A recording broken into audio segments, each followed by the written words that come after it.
It's the ultimate prize for an American politician. Welcome to the Oval Office. Come on in. A seat in the Oval Office. What am I going to do in D.C. for 2 years? And right now, all eyes are on who Donald Trump thinks should lead the ticket in 2028. Who's it going to be? Is it going to be JD? Is it going to be somebody else? I don't know. I just don't think it sounds like the President of the United States to have a televised competition for who would succeed him as his apprentice. Okay, let's go. You ready? Who likes JD Vance? Who likes Marco Rubio? Sounds like a good ticket.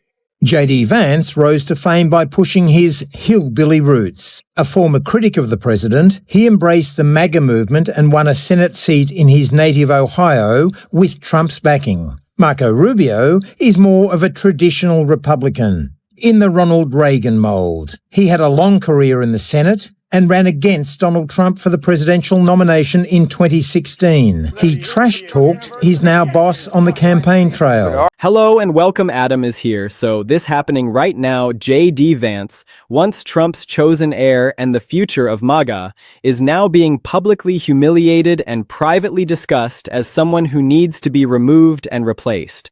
The once golden boy's spectacular collapse is unfolding in real time. This isn't speculation. This isn't some liberal fantasy. This is what is happening right now, in real time, within the highest circles of Republican power. And it's absolutely stunning to watch. When Trump picked Vance as his running mate, the entire pitch was crystal clear. This guy is the future. This guy is Trump's successor. This guy is going to lead the party for years to come. This guy is going to represent the next generation of Trump's political movement and carry the torch forward. That was the narrative. That was the story they were selling to the American people and to the Republican base. But that narrative has completely collapsed in spectacular fashion. And now, just a couple of years later, Republican power players are openly circling Vance and talking about how to get rid of him, how to replace him, how to push him aside. Well, it's the question President Trump reportedly can't stop asking. Marco or JD? NBC News and the Wall Street Journal are reporting that in the hours after Trump bombed Iran, he was polling a room of 25 donors at Mar-a-Lago. The question? Whether he should support Vance or Rubio for president in 2028. The room overwhelmingly indicated Rubio. The Secretary of State has been front and center with Trump's second-term fixation on foreign policy, earning the president's praise. Well, Marco Rubio is doing a great job. I think he's going to go down as the greatest Secretary of State in history. Look at what we've done as a presidency. Look at what we've done as an administration. They trust Marco, and so do the American people trust. He's been successful no matter where he's been. Trump himself is publicly throwing Vance under the bus. Other senators are positioning themselves as alternatives. Conservative strategists are floating scenarios where Vance gets removed from the ticket entirely. This is what happens when you're supposed to be the chosen one and you turn out to be a complete political liability instead. The craziest part about this entire situation is that Vance's popularity never even started strong. Think about that for a moment. When he was picked as the running mate, CNN polling found that he had a net favorability rating of -6. That means more people dislike him than like him. And that was at the very beginning when there was supposed to be a honeymoon period where voters were just meeting him for the first time. He was described as the least popular vice presidential nominee since 1980 when he was first rolled out to the public. That's how bad it was, right from the start. All right, you've been looking at the numbers. Yeah. And, Kristen Soltis Anderson pollster told me recently, you need a day or two to see things settle, but you often can see things pretty quickly. What do you see right now? Frankly, I don't really understand the pick, and apparently neither do the American voters, because we take a look at the net favorable rating for J.D. Vance. That's a favorable minus unfavorable. It's a negative net territory. Look at that, -6 points. I will tell you, Aaron, I have gone all the way back since 1980. He is the first guy after immediately following a convention, a VP pick, who actually had a net negative favorable rating. That is underwater. The average since 2000 is plus 19 points. JD Vance making history in the completely wrong way. Republican strategists were already deeply worried that his hardline positions on abortion and his controversial comments about women and childless cat ladies would damage the ticket in the suburbs and among moderate voters. They knew he was a problem before the campaign even really got going. But instead of getting better, it got worse. Way worse. Much worse. Vance kept making unforced errors. He kept saying controversial things. He kept taking positions that made people uncomfortable.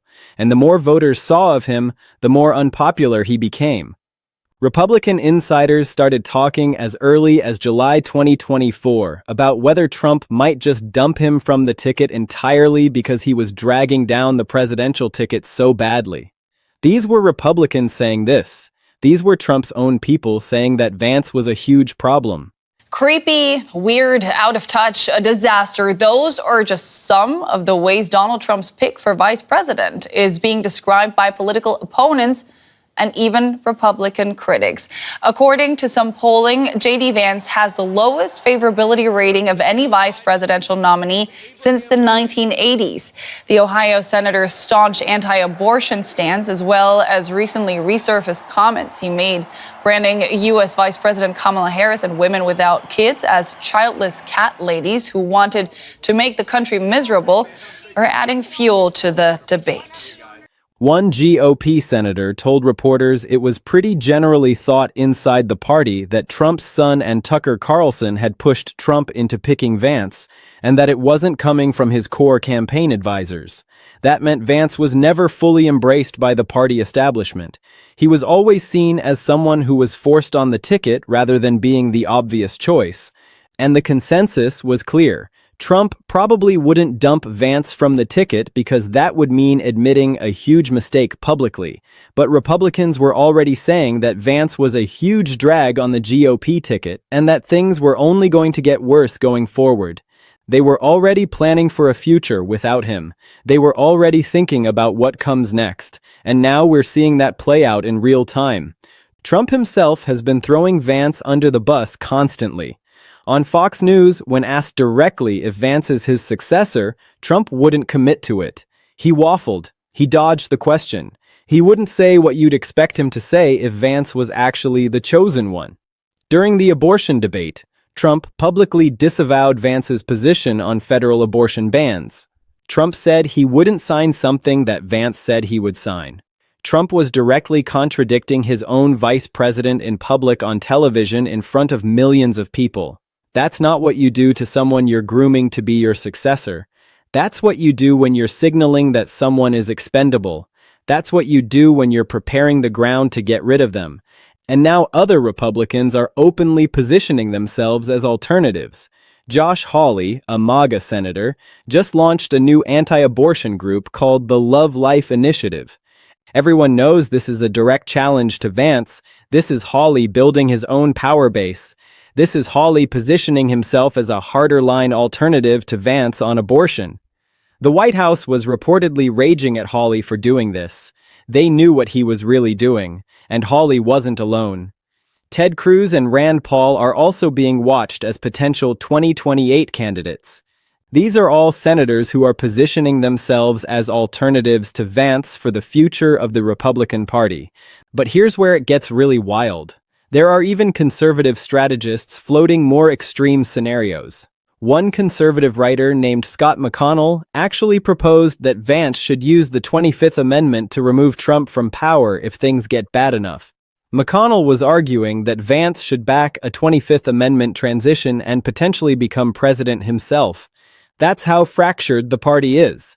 Some Republicans want to use Vance to oust Trump. Other Republicans want to oust Vance to protect Trump and clear space for their own ambitions. Vance is caught in the middle of a civil war inside his own party, and he's losing. This is the story of how someone goes from being the chosen one to being a total liability in just a couple of years. This is the story of how Trump picks someone and then abandons them when they become unpopular. This is the story of how the Republican Party eats its own. And it's all happening right now in real time while Vance is still vice president serving in the administration.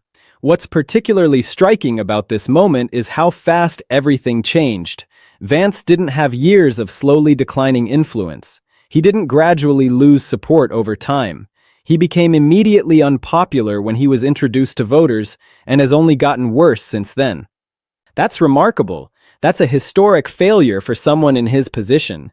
And now the whole Republican Party is positioning itself for a future without him. They're not even trying to hide it anymore. They're openly floating scenarios where Vance is removed or replaced or marginalized. This is what a complete political collapse looks like in real time. So let's get into the actual detailed facts of what's happening and what these ouster plots really mean. Because this story shows a party in complete chaos with no clear plan for the future whatsoever. According to detailed reporting from multiple outlets covering the Republican Party closely, JD Vance's problems started immediately when he was picked as the running mate. The conventional wisdom in politics is that new running mates get a polling bump. They get introduced to voters. Voters form positive impressions, but Vance didn't get that bump. In fact, he started at negative. He started with more people disliking him than liking him. That's almost unheard of in American politics. That suggests something about him is fundamentally unpopular with voters at a deep level.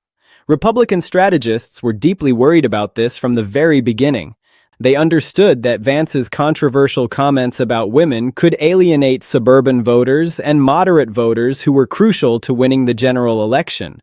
They understood that his hardline abortion stance could hurt the ticket in states where abortion rights were popular with voters. They understood that he was damaged goods from the moment he was picked. But Trump had made the decision. Trump had chosen him. And now the Republican Party was stuck with someone who was unpopular from day one and getting more unpopular as time went on and more voters learned about him. When you examine the reporting about what happened behind the scenes in Republican leadership circles, it's abundantly clear that Republicans were already talking about ways to get rid of Vance before the 2024 election was even completely over. One GOP senator told reporters it was pretty generally thought inside the party that Trump's family members and Tucker Carlson had pushed Trump into picking Vance against his own instincts. This story circulated repeatedly inside Republican circles and became accepted wisdom. It became conventional understanding that Vance wasn't Trump's choice at all, but rather someone he was pressured into picking by people close to him. That's a terrible way to start as the chosen heir to a political movement. If people think you were forced on the ticket rather than being the obvious choice, you've already lost credibility before you even start. The reporting also made abundantly clear that Trump probably wouldn't actually dump Vance from the ticket, because doing so would be admitting a massive, humiliating political mistake. Firing your vice president midterm would look terrible. It would raise all kinds of serious questions about Trump's political judgment. It would create enormous chaos inside the administration. So instead of actually getting rid of him, Republicans were stuck with Vance as their vice president, even though many of them privately saw him as a drag on their political future in the party's electoral prospects. But that didn't stop them from planning extensively for a world without him. Anyway, conservative strategist Scott McConnell actually wrote out a detailed specific proposal for exactly how Vance could become president using constitutional mechanisms. McConnell argued that if things got bad enough, if Trump's Iran war went completely wrong, if domestic chaos got worse, if the constitutional crisis got much deeper, Vance should back a 25th Amendment transition to remove Trump from office. McConnell was essentially telling Vance to use the constitutional process to assume power. McConnell was urging Vance to declare your backing for a 25th Amendment transition and position himself to potentially become president. The proposal was that Vance would then serve as a transitional president, pick an anti-war Democrat like Chris Murphy as vice president to help heal divisions, and promise not to run in 2028. In other words, Vance would become president for a short time to clean up Trump's mess and then voluntarily step aside. This kind of constitutional coup scenario shows just how chaotic and fractured Republican thinking has become at the highest levels of the party and among conservative intellectuals. You've got factions within the party that want completely different things. Some Republicans want to use Vance to oust Trump and seize power for themselves. Other Republicans want to completely get rid of Vance and clear the field for their own ambitions and presidential aspirations. And Trump himself is signaling constantly that Vance is expendable and replaceable. It's a complete mess. It's a party that doesn't have any coherent strategy for the future. It's a party that's tearing itself apart, fighting over power and succession while the country faces real problems. The rival positioning is happening openly and aggressively now. Josh Hawley, a MAGA senator from Missouri, just launched something called the Love Life Initiative. On the surface, it's supposed to be an anti-abortion group for grassroots organizing and voter mobilization. But everyone in Republican politics understands exactly what it really is. It is a vehicle for Hawley to build his own political power base and directly challenge Vance for the 2028 nomination. Hawley is positioning himself as a more hardline and traditional alternative to Vance on abortion and social issues generally. He's saying, you want someone tough on abortion, I'm your guy. You don't need Vance, you can have me instead.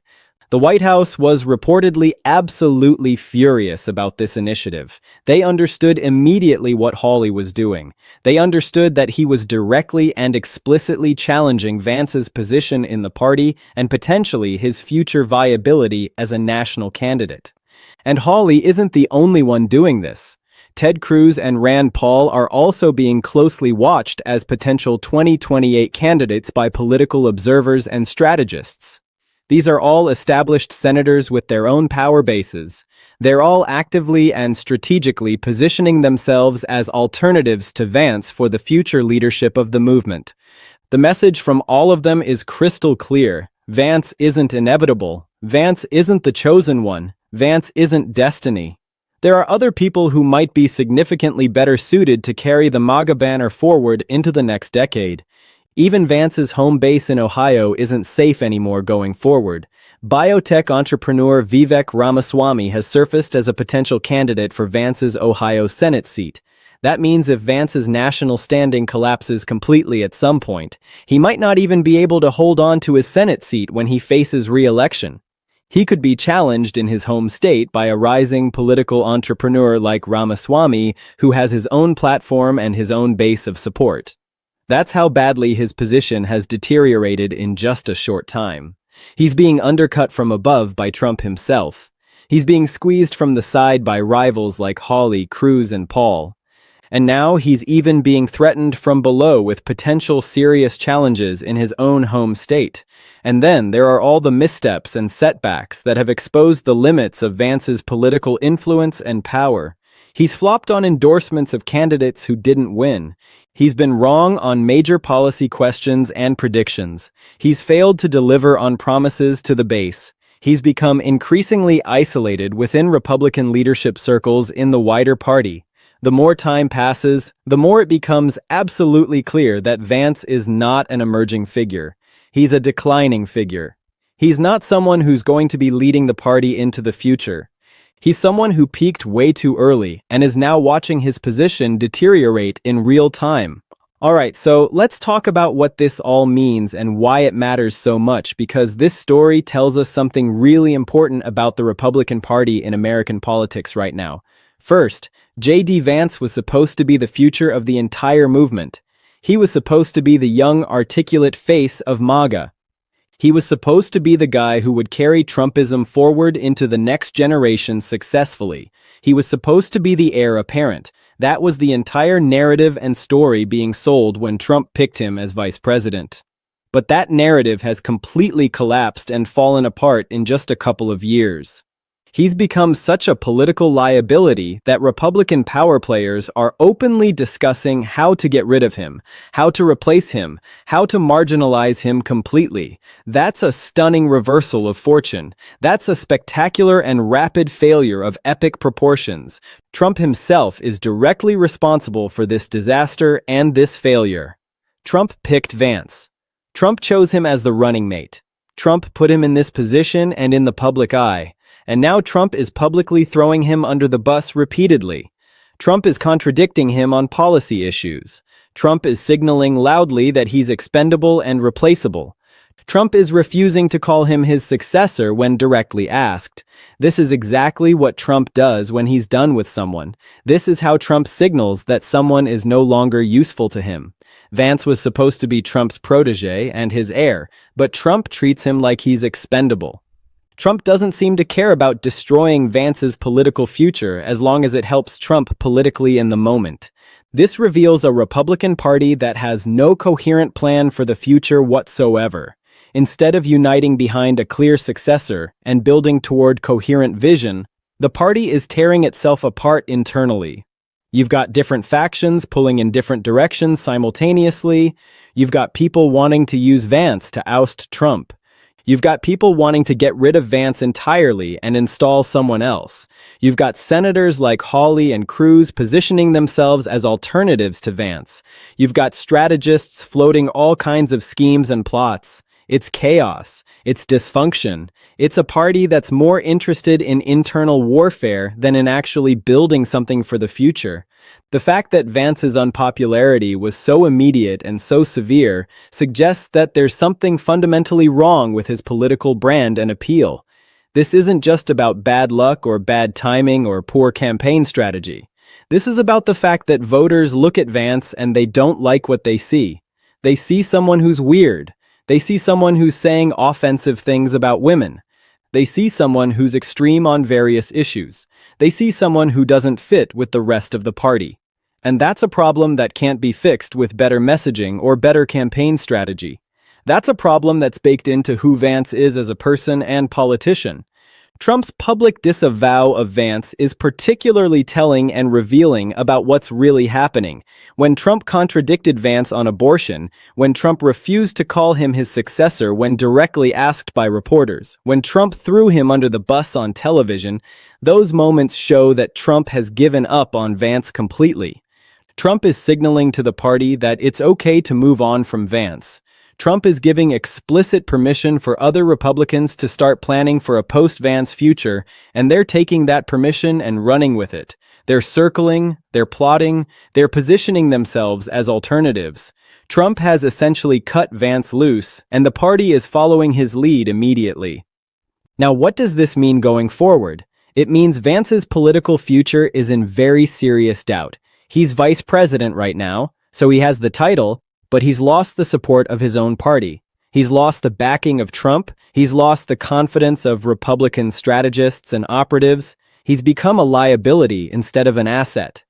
If the midterms go badly, if Trump's presidency continues to collapse further, if things get worse domestically or internationally, Vance is going to be blamed. Vance is going to be the scapegoat, and Republican power players are already positioning themselves to distance themselves from him.